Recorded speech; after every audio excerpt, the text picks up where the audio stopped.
There's something outstandingly dedicated about Hokusai. He doesn't shy away from things that are dangerous or that are challenging or that are controversial. And I think that's part of his heroism.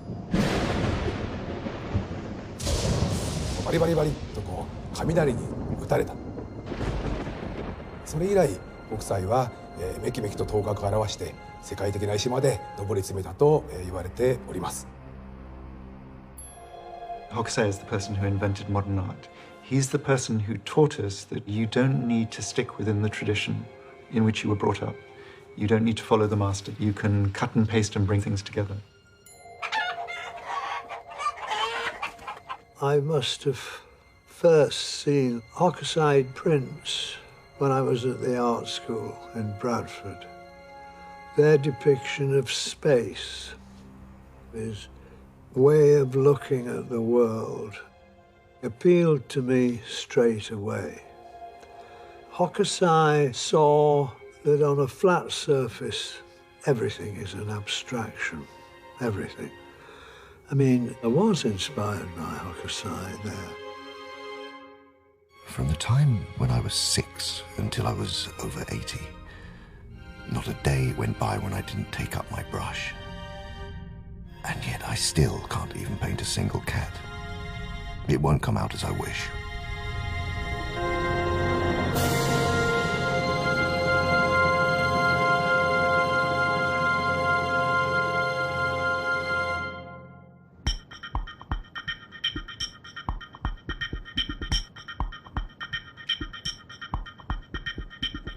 Hokusai is born in Edo, which is what we now know as Tokyo, in the middle of the 18th century.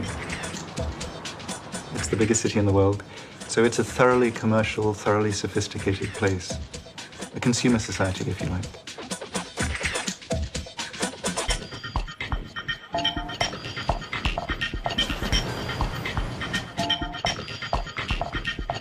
He's born into the working class districts of Edo, and he's adopted into an artisan family.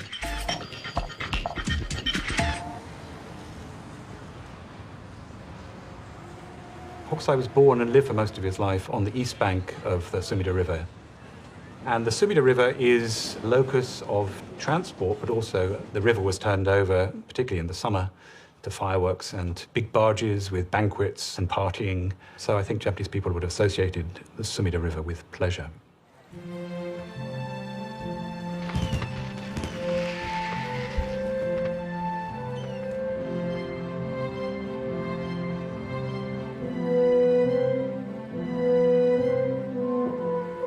Very young, he starts to get interested in drawing.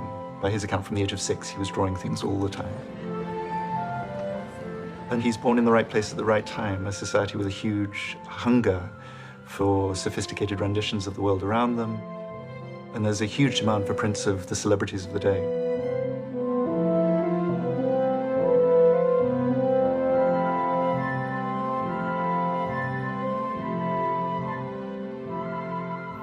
In the city of Edo, the kabuki theatres and brothel district on the northern outskirts of the city were the subjects for the Floating World School, this huge popular school of art. It's a kind of joie de vivre, a mindset, which really got going in the middle of the 17th century. So by the time Hokusai is born in 1760, it's already more than 100 years old. The Floating World really illustrates the world of downtown Edo. I mean, in the way that when we look at a Vermeer painting, we disappear into a Dutch world and we understand it through the painting. I think that's what we can do through these prints. It's, for a minute, we can disappear into that world and understand a little bit about it.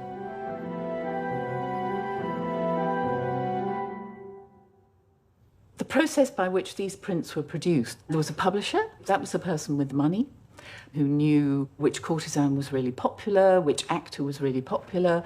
And so the publisher would go to the artist and commission an image.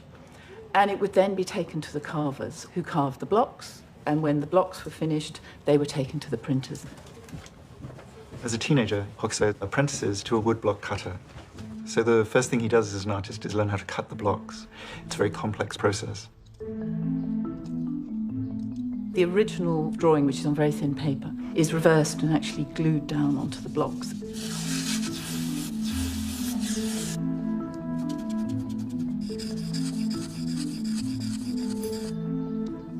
And the carver then carves to reproduce that brushed line in wood. And that is the phenomenal skill of those carvers.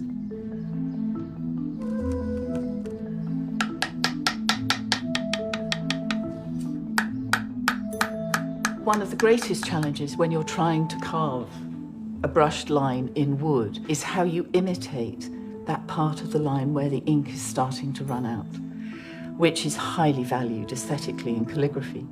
And these carvers are able to imitate that in wood. And very often they carve in the same direction that the line was actually brushed. Then Hokusai entered the studio of an artist called Katsushika, who was right at the epicenter of the Floating World School of Popular Art. And Shunsho, his teacher, was doing thousands of color woodblock prints of the kabuki actors, who were the superstars of popular culture of the day. So Hokusai's earliest published prints are very much in the style of his teacher.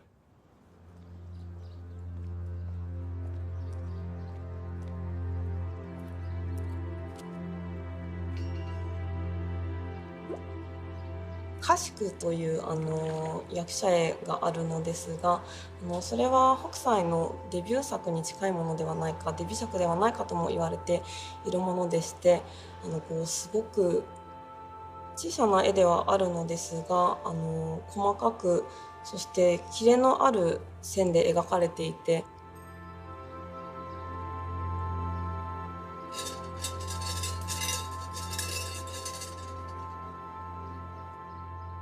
デビューにかける北斎の意気込みというものを感じ取ることができますので、とても好きな一枚です。We do have a very early print from 1779 of a very famous actor, Segawa Kikunojo, the third generation in this particular acting lineage. The really interesting thing is that you have an actor in front of a partition, and then on the right of the actor we have a screen with waves. And of course water will become, throughout Hokusai's career, a preoccupation for him. He never abandons water or waves as a theme. So even in the first work that we have, we see some of what's to come. When he was very young, he was very talented. I mean, prodigies are a bit rare in visual art. They're common in music, aren't they? But I mean, he was a little prodigy like Picasso or something. While Hokusai was struggling to make ends meet, a man came and asked him to paint a picture for the boys' day. Hokusai immediately prepared red pigment and drew a picture of Shoki, the demon queller.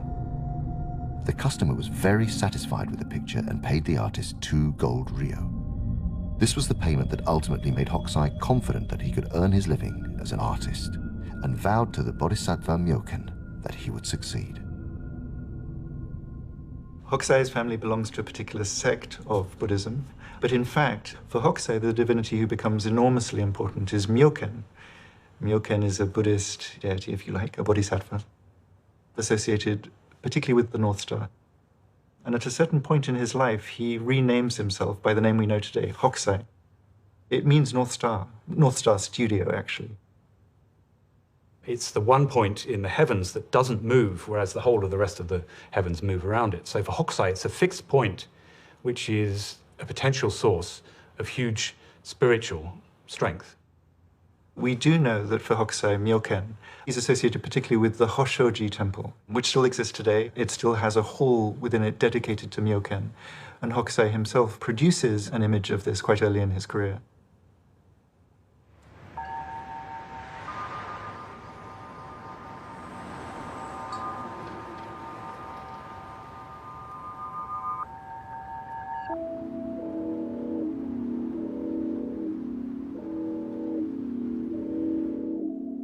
宇宙の中心、天の中心の北極星の化身の妙見様とご自身をこう同一化されまして、自分を通して妙見様のご加護のもと一生懸命絵を描かれたと。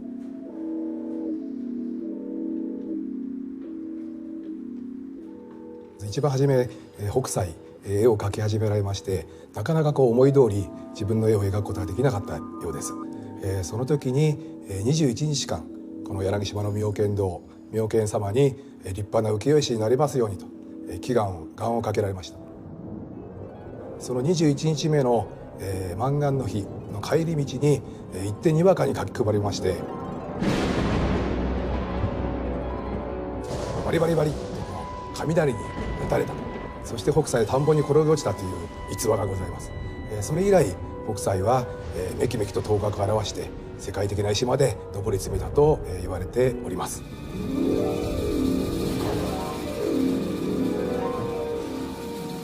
He becomes acquainted with some very sophisticated cultural networks of men of wealth, men of taste. And in Edo at this time, you have these huge clubs of popular poets. They come together and they have these outrageous poetry parties where they compose what are called crazy verses.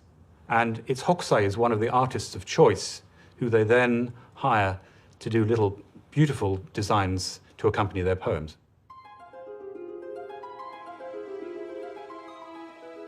The first singing of the warbler is more impressive than listening to your parents' objections to getting up early on a spring morning.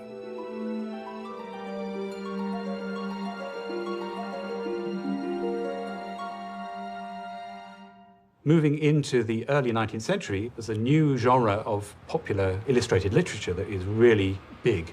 And Hokusai is working with the leading author of these adventure stories, an author called Takizawa Bakin, providing the illustrations. And these illustrated printed books are phenomenally popular. 日本の小説っていうのはほとんどが中国から影響を受けたものを日本の作家がアレンジしてストーリーを作るわけです。でそれを北斎絵描きさんに伝えて、その部分部分に、絵を描くわけですから。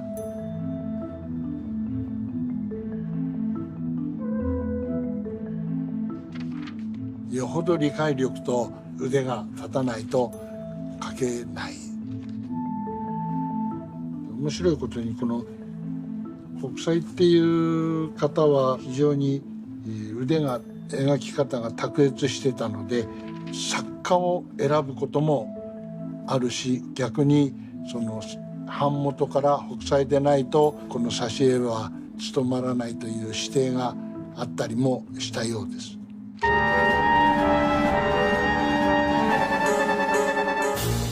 Tamatomo let loose a whistling arrow aimed at a 10-foot rock shaped like a cactus.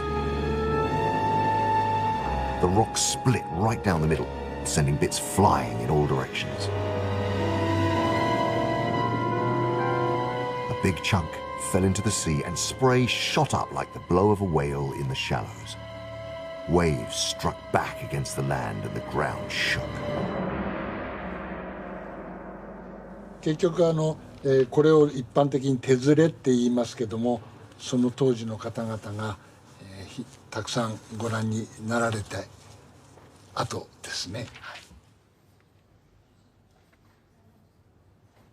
Oh my God, I can't believe you had to walk that far just to get to the end of all these volumes. Look at how many there are. To think that I did it all.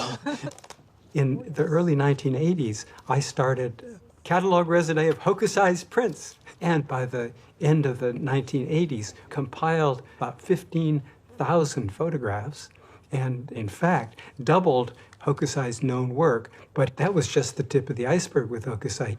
My God, the guy's a genius, you know? He's really amazing.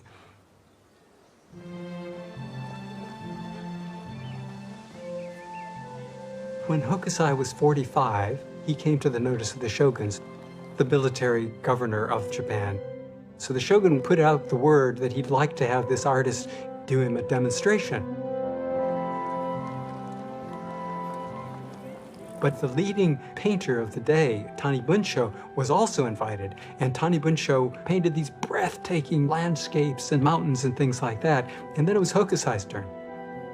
And he got this sheet of paper and he spread it out and he had a whole pot which was just blue ink. So he brushed this onto the length of this long sheet of paper.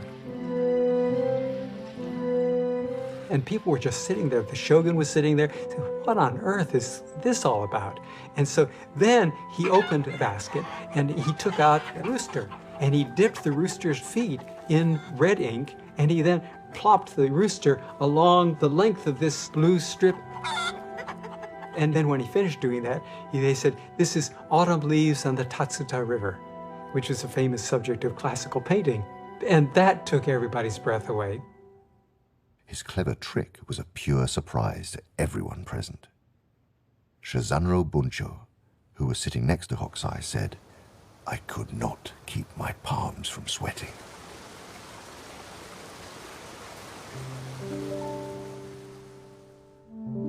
Hokusai にはやはり自分の絵を売らなきゃいけないということから来るショーマンシップっていうのかね、そういうものがあって。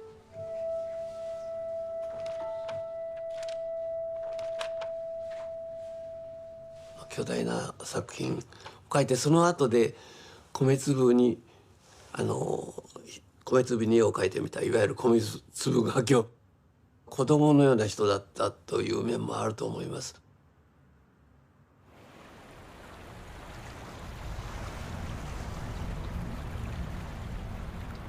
When he was 50, he stopped doing a lot of the commercial prints that he did, and he just began traveling. And he went down to Nagoya for a while, and then this friend of his who was a pupil said, look, stay with me as long as you want. You know, here's materials, paint as much as you like, draw as much as you like. Then he invited a bunch of his friends for a party. And he said, tonight, Hokusai, you're going to do some drawings for my friends. People would call out subjects, and they'd say, how about doing a dragon? And he'd just draw a dragon. Or how about doing a prostitute, you know?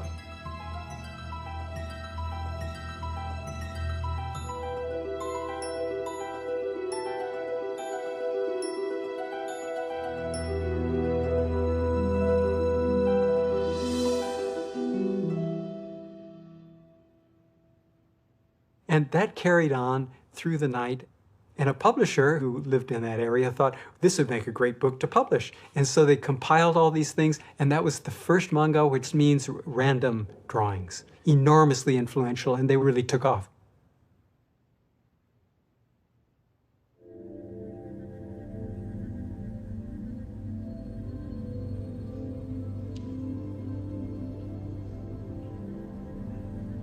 私は18歳の時に初めて北斎漫画に会ってその虜になりました以降45年以上現在でもまだ北斎漫画を集め続けております私は今約1500冊持ってるんですね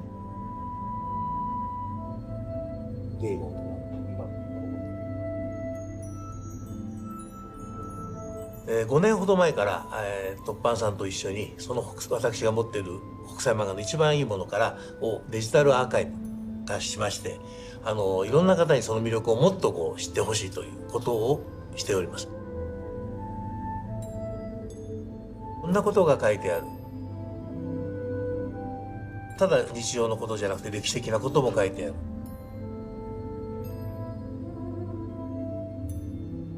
動植物も書いてある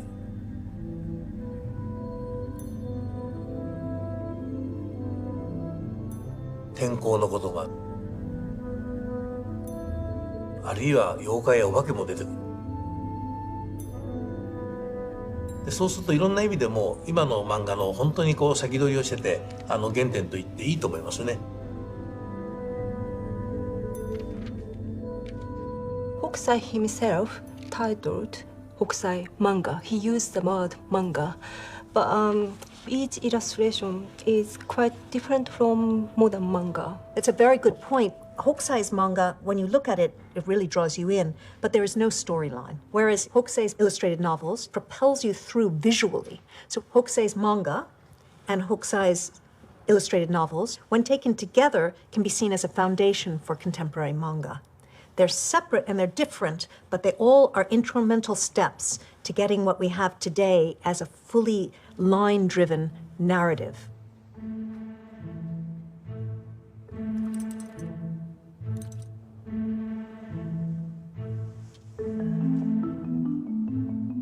Hokusai は僕にとっては先生みたいなもので、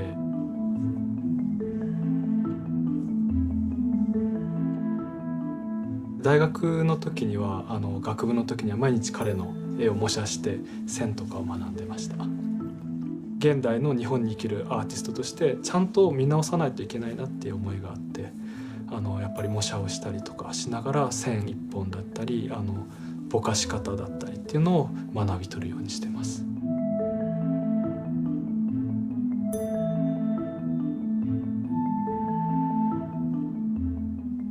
彼の絵の中で北斎漫画とかを見るととてもユニークな人々っていうのは描かれてるんですけど、やっぱあれは自分が偉くなって人々に触れ合わなくなると描けない絵だと思うんですね。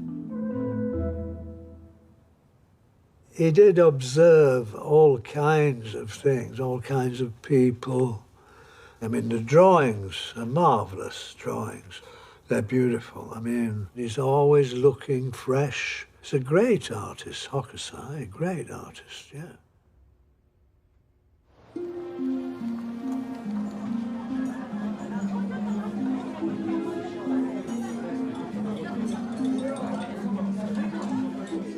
Traditionally, Japanese people believe the zodiac cycle repeats every 60 years. So the big change comes when Hokusai turns 61. And there's a sense in which, if you live that long, you're born again. Your zodiac cycle is repeating, so you can, in a sense, start your life again. 60 for every Japanese person who should live that long was a marker. It meant that the first significant part of your life was finished. And that from now on, you had a whole different group of things that you should be attending to. Hokusai's never happy with one name. He keeps on kind of ringing the changes. Once he's past 60, he becomes the old man crazy to paint. So the changes, the big changes, seem to correspond to changes in style, changes in interest. We can see him embarking on a new phase of artistic experimentation or growth.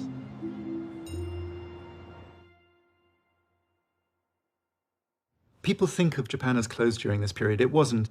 The Dutch go up to Edo, now Tokyo, every year. They know that Hokusai is the biggest name in town. They commission paintings from him. The big commission of his early to middle 60s came in 1822. Dutch merchants working in Japan commissioned Hokusai to do a series of paintings showing typical scenes of Japanese life, but they're absolutely unique for the very interesting hybrid style that he came up with, where there's deep sense of spatial recession within the picture, a deep European-style perspective system. It's also as if there is a single light source casting shadows in the picture. This is completely revolutionary in a Japanese context. So we've got Japanese scenes painted in this hybrid, halfway between Japanese and European style.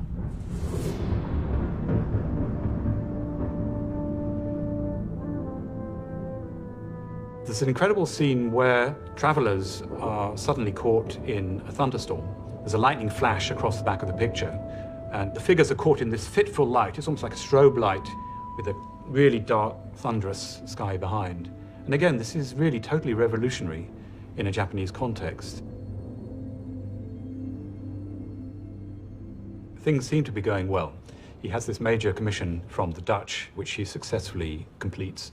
But then, in the late 1820s, Hokusai seems to be hit by a succession of personal life challenges. He had a minor stroke of some kind. Then suddenly, in 1828, his second wife died, and he's constantly exasperated by the behavior of his grandson, running up huge gambling debts. And Hokusai was continually paying off his debts, and so he got into debt. And finally, Hokusai lost his house and then took refuge in a temple. He hid out. This spring, no money, no clothes, barely enough to eat. If I can't come to an arrangement by the middle of the second month, then no spring for me. One of the key documents for visualizing Hokusai in his 80s is a drawing which was done by one of his pupils. Tsuyuki Kosho is his name, and it shows Hokusai and his daughter, Oi, in very humble rented dwellings. Hokusai has a hita quilt pulled over him, and Tsuyuki quotes Hokusai. No matter who comes to visit, I never leave the heater. When I'm tired, I pick up the pillow beside me and go to sleep. When I wake from sleep, I pick up my brush and keep drawing. The 1820s is clearly a difficult decade, but that recession from the world is a way of pulling himself together and pulling together the ideas that are going to become the triumph of his next decade, the 1830s, his 70s. And it's at this point that we begin to see the germ of what will become the 36 views of Mount Fuji.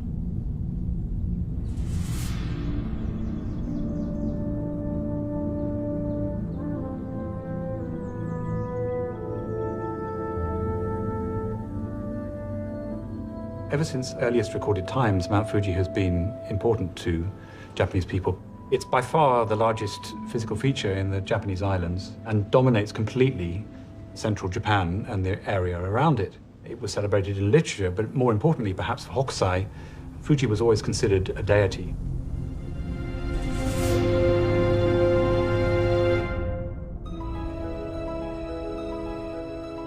And the whole idea of the series 36 Views of Mount Fuji is to set up interesting pictures that make Mount Fuji the fulcrum of our world, the center of our universe.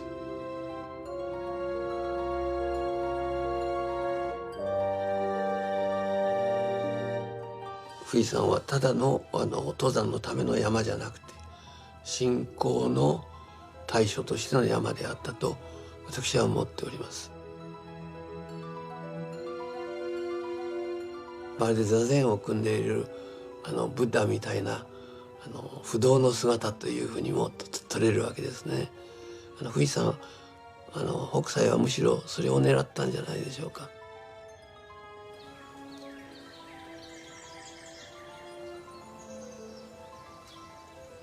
I think in the middle of his career we can see his interest migrating. The human interest is there, but increasingly his eye is drawn to the landscape behind it. Hokusai is the guy who enables landscape within the Japanese artistic tradition. The first one who begins to focus on the landscape as landscape.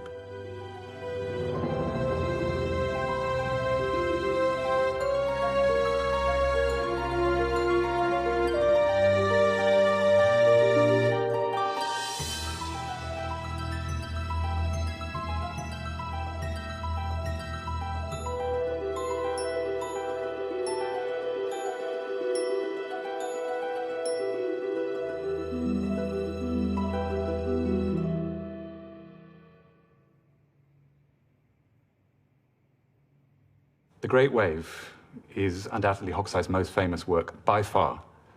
The Japanese title is Kanagawa Oki Namiura, which we translate as Under the Great Wave off Kanagawa. And we're out at sea in the Pacific Ocean, looking back under this great sudden storm wave towards Mount Fuji on horizon in the distance.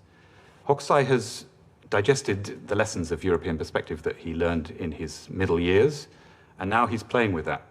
Mount Fuji is the highest physical feature in Japan by far, and yet Hokusai has arranged the picture so that it appears that Mount Fuji is dwarfed by the great storm wave, and the foam and the water that comes off the great wave then starts to seem like snow falling onto the peak of Mount Fuji, which famously was always snow-covered all the year round.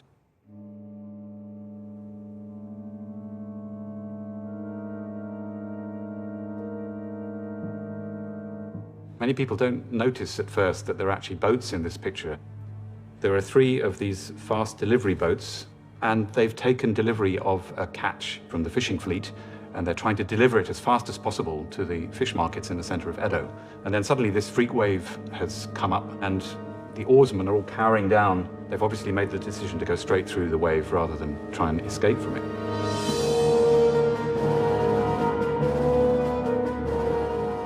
So it's a huge drama, and these are very heroic people at work. It's typical of Hokusai to focus more on the world of working people than anything else. We have a relationship being described between a very dynamic world of water and of human endeavor dwarfed by the energies of nature. Then in the middle we have Fuji, this unmoving thing, a still center to a world of change. Most of the prints in the 36 views have some kind of relationship between human activity and the mountain. So we see people in the landscape with their hats blowing off.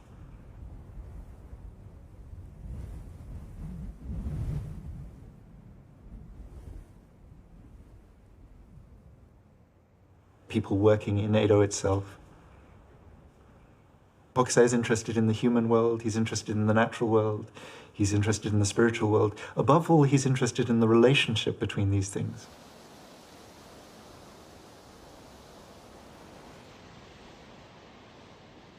You know, the sea is totally in charge of these little fragile boats. And so, however beautiful a Hokusai work is, it is this sense of awe in the face of nature that at once one is aware of.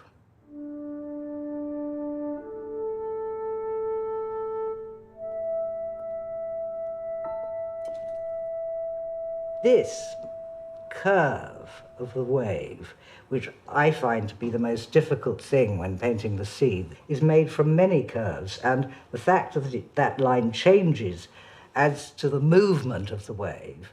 And I mean, what is exciting about it, of course, is that distilled moment before this wave is going to crash.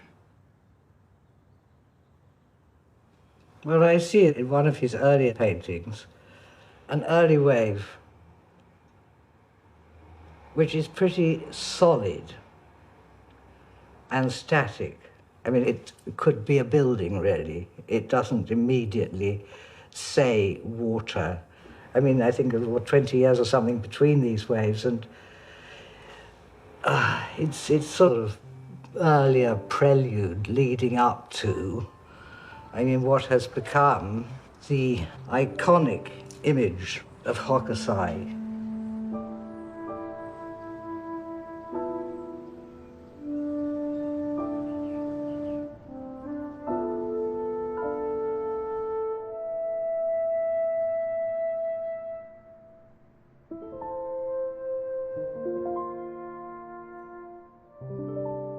That image of the great wave has entered not just my consciousness, but the world's consciousness, and so it's sort of inside one, and you're always up against it, like you're up against Rembrandt in a self-portrait.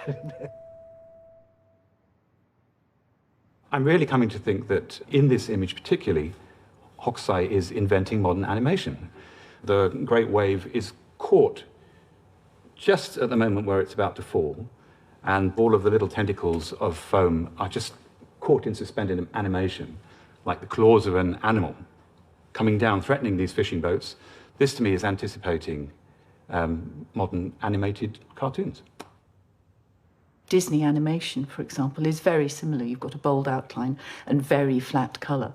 And it's entirely probable that people who worked at Disney in the early days had seen Japanese prints, had possibly even seen the technique.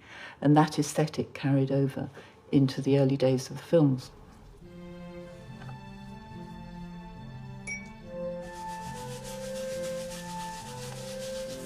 The Great Wave would have been printed from 4 planks of cherry wood. One side was the so-called key block, which would have printed the outlines and the text on the image.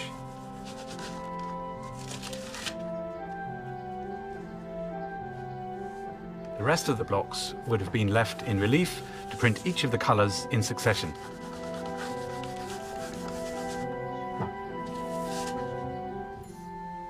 Hokusai would have been involved in making the decisions about what colours to print, including the brilliant Prussian blue pigment. But as the printing run wore on, the publisher and the printers would start to cut corners, and sometimes the colours would change.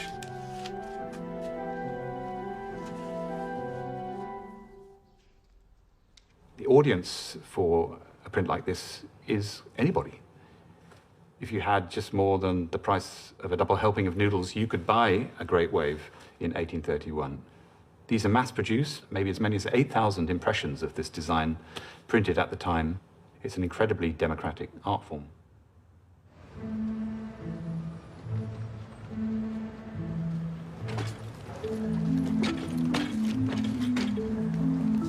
NHK, Japan's national broadcaster, has brought over special 8K cameras, and they're going to be filming in the most incredible detail. And therefore, you can blow things up and start to really appreciate the detail of these amazing works by Hokusai. There's a level of detail that we're able to see that's beyond what we can see with our naked eyes. We begin noticing things that we had never noticed before when we've been looking at them for years and years in the flesh.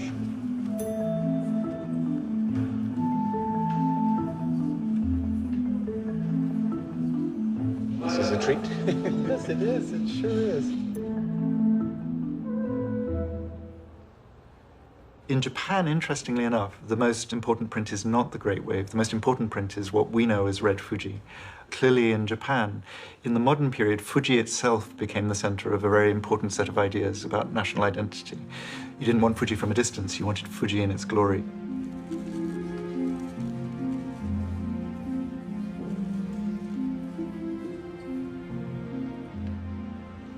Oh, God, look at that.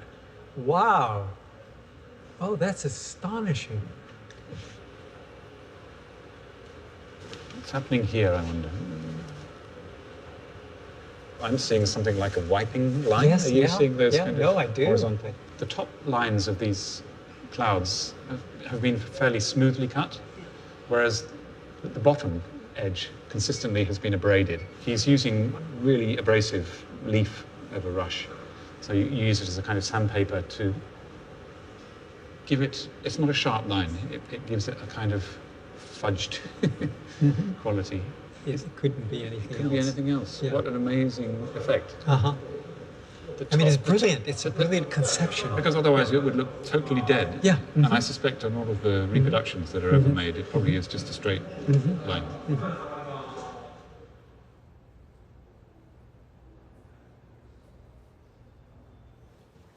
What could that be?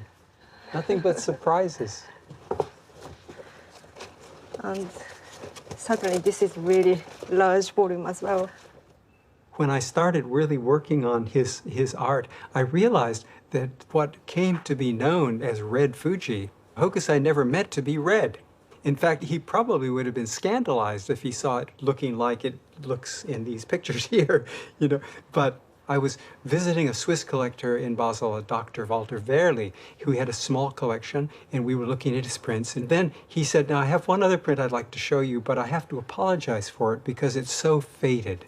And then he pulled out this print, which is in the albums here, and I saw what he meant because the colors were very light in the sky and on the mountain itself, and it was a very different kind of tonality and a very different effect than on all the impressions I had ever seen in my life, which were hundreds. But then I looked and noticed that there's a little penumbra of blue around the tip of the mountain, and I realized that that had to have been printed specially from a specially inked and carved block, and it was intentional, it wasn't accidental. And so then I looked more carefully, and I realized there's nothing accidental about the print at all, and that that was the earliest impression in the world, and that that was what Hokusai saw and meant to be seen.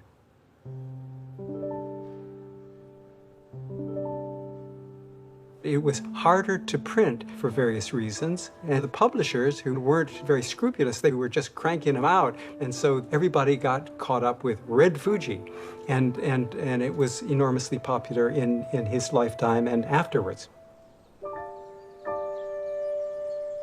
What he was in fact revealing was the quality of light just before dawn. I mean, it was like a revelation.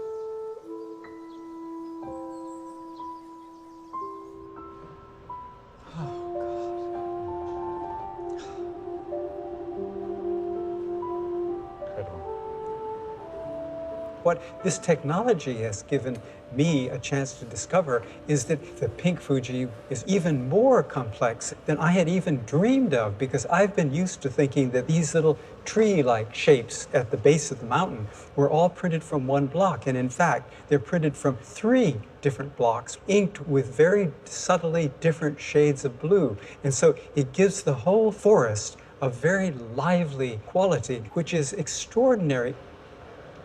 We think of it as such a monumental and abstracted design, but actually there's so much more subtlety in there. Up here, you see these little triangles of pale green along the slope of Mount Fuji. never ever noticed that before. But it's clear that all of this had been very carefully calculated, and it gives life. I mean, it's almost like the trees are shimmering, aren't they? It's they like, are. They're alive.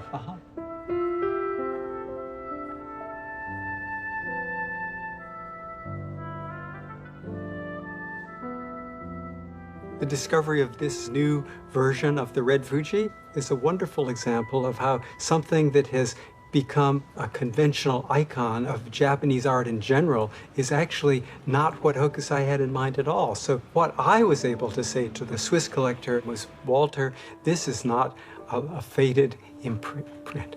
This is the best one I've ever seen. Thrilling moment for both of us.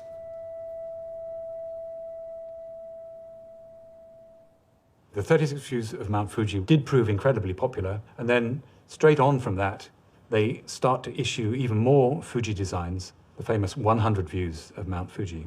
And yet further opportunity for Hokusai to explore Fuji from all sides, in all weathers, from all vantage points. And in fact, some of the compositions in this book are incredibly eccentric. He's deliberately stretching the limits of composition to pay homage to the mountain.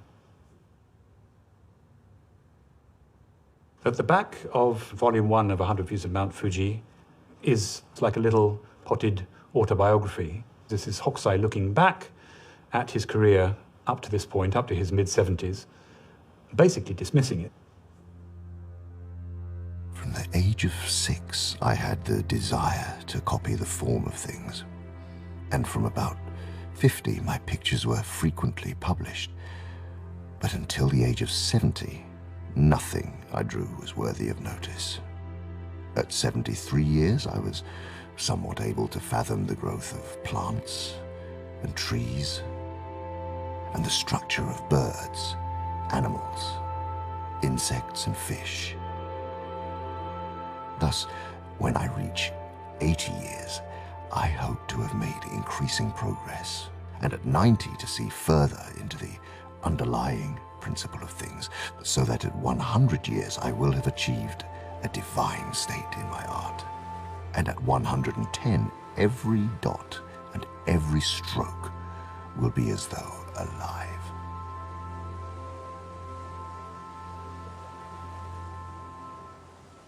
Hokusai is saying, well, you know, I've been pretty mediocre, but I've done a lot of work. But you haven't seen anything yet until you've seen what's going to happen when I go forward from this.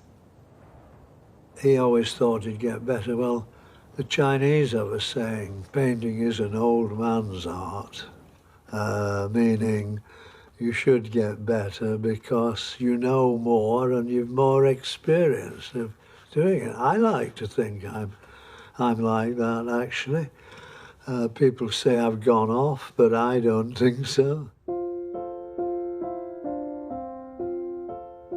There is a number of quite informal self-portraits by Hokusai from different stages in his career, and he's beguilingly informal in the way he depicts himself.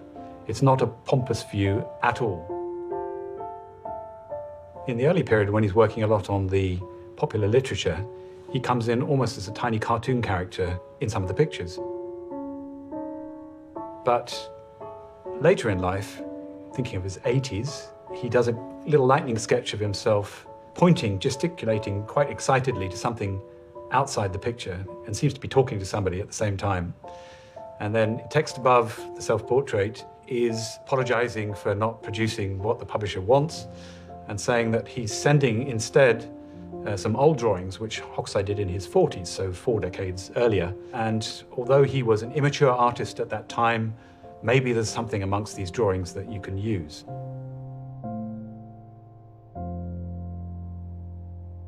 He trundled around for his entire life with a cart that had his archive in it. All of his drawings, all of his copies of paintings that he'd seen. But in 1839, his house caught fire. He jumped out the window with his brush, and his daughter jumped out the window with her brush. But that cart was burned. Hokusai rushed out of the house with only a painting brush in one hand. His daughter Oi immediately followed him. They lost all their possessions, clothes and painting materials. They were nearly naked and looked like homeless beggars.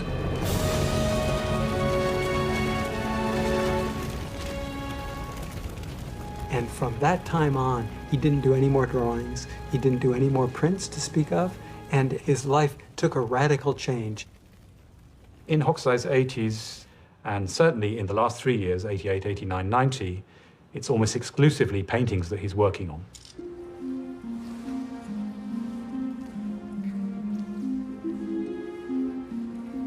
I mean, he was 88, he was going for it. He was just like, I'm going to do something new. And he at that point couldn't care whether anybody else notices or not. He was going to go as far as he could for as long as he could. In his last years, we have a sequence of paintings where he's trying to bring the world as we know it to life on the page. He's trying to reach beyond the surface of things to the life of things. And in the British Museum, there's a wonderful scroll of a duck. The duck is actually swimming on the page.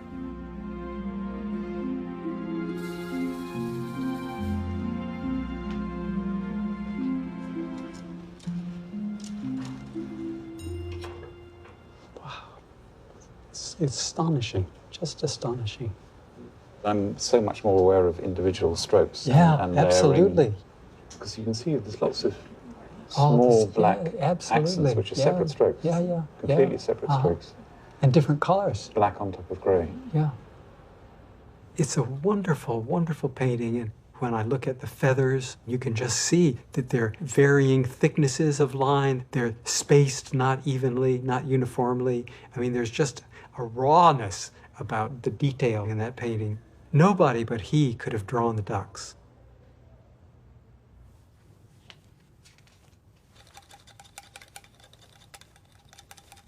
僕は特にその絵師が直接もう最初から最後まで描くこの肉筆画っていう方に少し興味があって、今日は葛飾北斎のマガモ図を復元したわけですけど、自分が最初に思った以上に今日時間がかかってしまったと思ってるんですけど、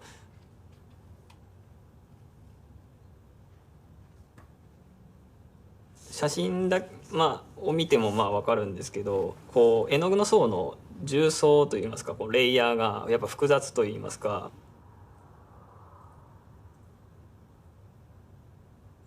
やっぱ最初の段階のこの、今日やってこう薄墨をかなりこう薄い彩色を何度も何度も繰り返してやったと思うんですけど、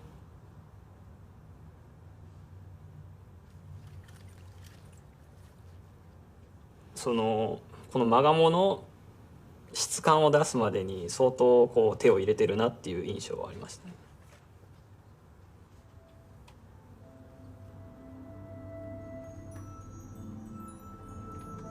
その古い言い方だと起因制度っていう言葉があるんですけど、特に今回のこのカモの起因制度で一番分かりやすいのはやっぱりこの頭の部分がすごい今日かなり苦戦したと言いますか、なんですけど、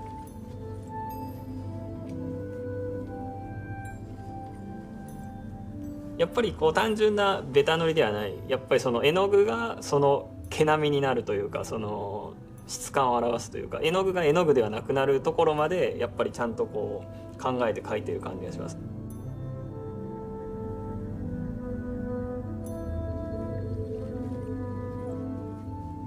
版画だとどうしてもその筆で描くものではないので、どうしてもその細かさの限界っていうのもあると思うんですけど、特にこのマガモの絵なんか見ますと、やっぱりこれとかのこの毛のふっくらとした質感っていいますかね、そういったものはやっぱりこの肉筆画じゃないと追求できないもので、やっぱりそこが版画とは違う、やっぱ北斎がこの肉筆画をやるっていう時にはやっぱ気持ちを切り替えて、やっぱりこういつものこの版画ではできないことをとにかくやりたいっていう気持ちがある気がしますね。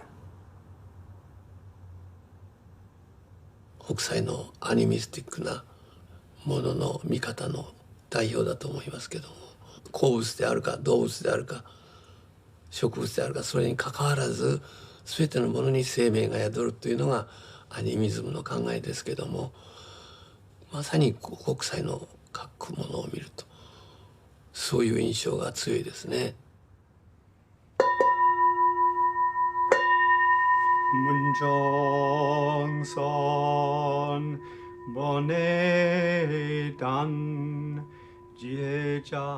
I think that, like many people in Japan, he had completely internalized Buddhism. It wasn't a set of beliefs, it was a way that you lived your life. And he saw it all around him. The way that he drew birds in the sky, the way that he drew plants. It isn't just a person who is just sitting in front of a plant and transcribing it or sketching it out. It was a person who digested it, made it their own, internalized it, and had become the plant or the fish or whatever it was. When I'm looking at Hokusai's late paintings, they're the most incredible artworks. I mean, technically they're extraordinary, but it's not just a tour de force. There's a vital consciousness inhabiting those creatures, those figures, that is looking out at me and wanting to engage with me. And that just fills you with energy. The Chinese say you need three things for painting: the hand, the eye, and the heart. Two won't do, which is, I think, very, very good. That.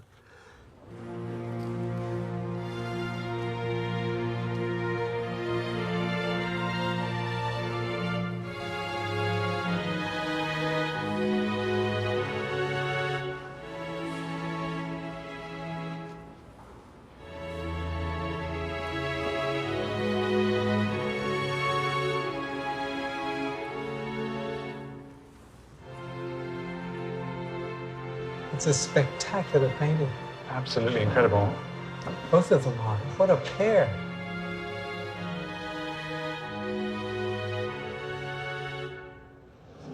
I mean, there's no doubt about it that they were meant to be hung together as a pair because we have the same mounting, same size. Dragon and a tiger is a traditional subject in East Asian art, and they have pretty much identical signatures from Hokusai's 90th year.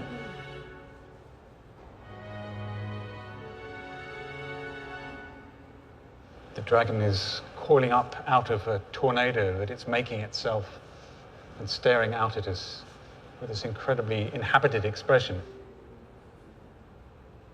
Hokusai's painted dragons dozens of times at this point in his career, but at 90, in the final months of his life, God knows how he did it, but he cracked it.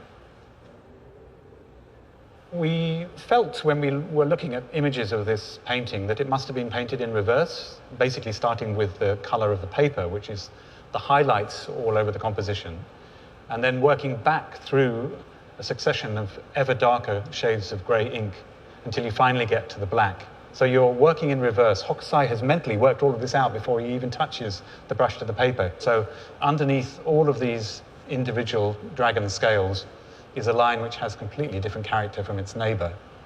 He's just totally incapable of painting the same line twice, but always remembering to leave at the edge of the spines the unpainted paper as the highlight. You can't make any mistakes with this kind of painting. It's not an oil painting where you could rub something out and try it again. Once you put the brush to paper, you're committed. I just full of awe. How did he do it?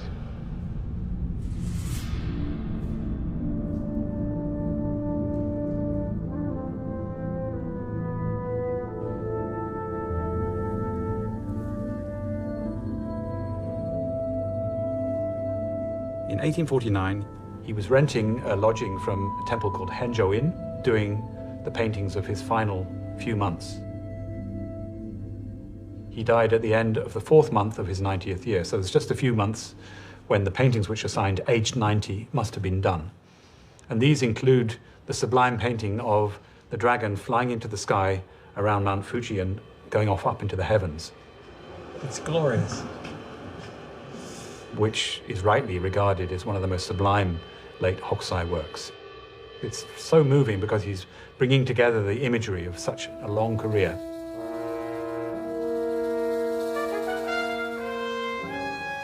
You take one look at the painting, and what jumps out at you is this startling, almost frightful oversimplification of Mount Fuji. Then, to the top of the painting is a smudge which you induce is clouds, and then in the smudge there's some kind of a figure.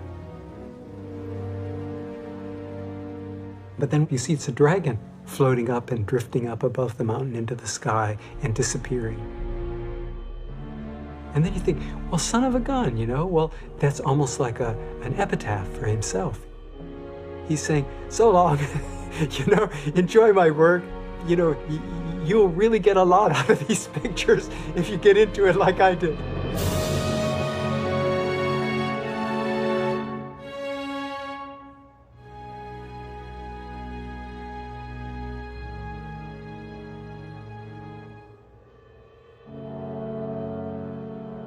In the little inscription that Hokusai puts next to his signature, he says, I'm aged 90. I was born in a dragon year. I'm painting this on a dragon day in my 90th year.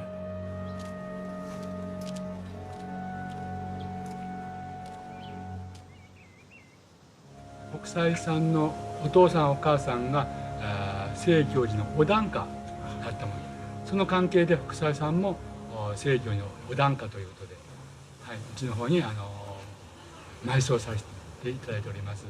南宋院清北斎孤児水前蔵上菩提南無阿弥陀仏南無阿弥。私も北斎さんと同じような道を歩みたい。自分が好きな道、信じた道をまた私も歩いていきたいなと思います。90歳まで歩きたいと思います。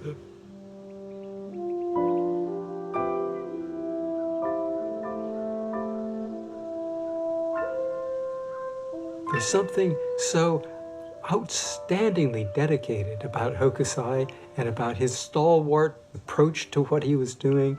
It's sort of incomparable. I think that he was one of the great heroes. I'm crying.